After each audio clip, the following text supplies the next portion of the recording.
first of all, I mean, DEI stands for diversity, equity, inclusion, right? So to me, we start by thinking, okay, what's the opposite of those things? The opposite of diversity is uniformity, right? The opposite of equity is inequity.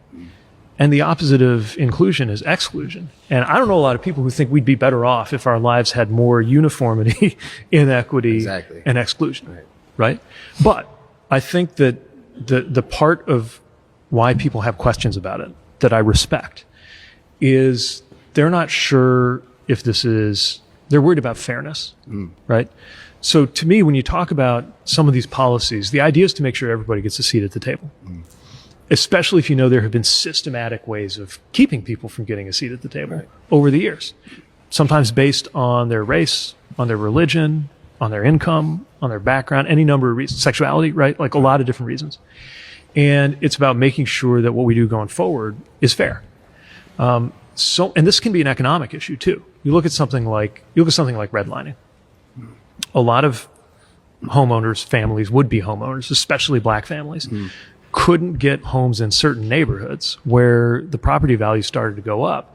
So even if that happened to a family, I don't know, 50 years ago, their kids are living with the consequences of that now because their family has less wealth because they were kept out of a neighborhood where property values were growing, right?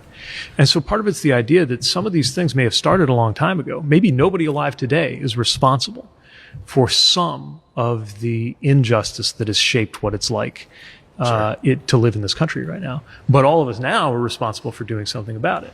It's not about tearing anybody down. It's not about preventing anybody from thriving. But I think it gets twisted to make it look like that. Now, that was one of the best explanations of DEI policies that I've heard thus far. With that said, I want to be clear.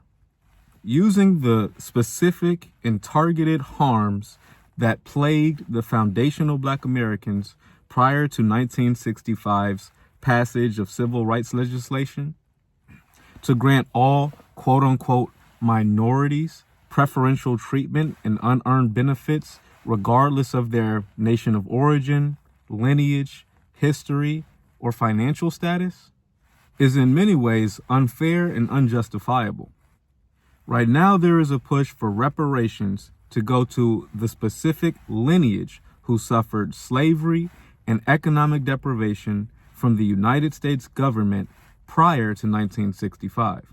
Socialist programs such as Medicare for all, free higher education, and guaranteed housing and jobs programs could benefit everyone, regardless of race, origin, or creed. But reparations is specific and owed to one group in particular. With the biggest benefactor of DEI policies being white women, the days of using our harm to benefit all of these outside groups must come to an end. For he who has an ear to hear, let him hear.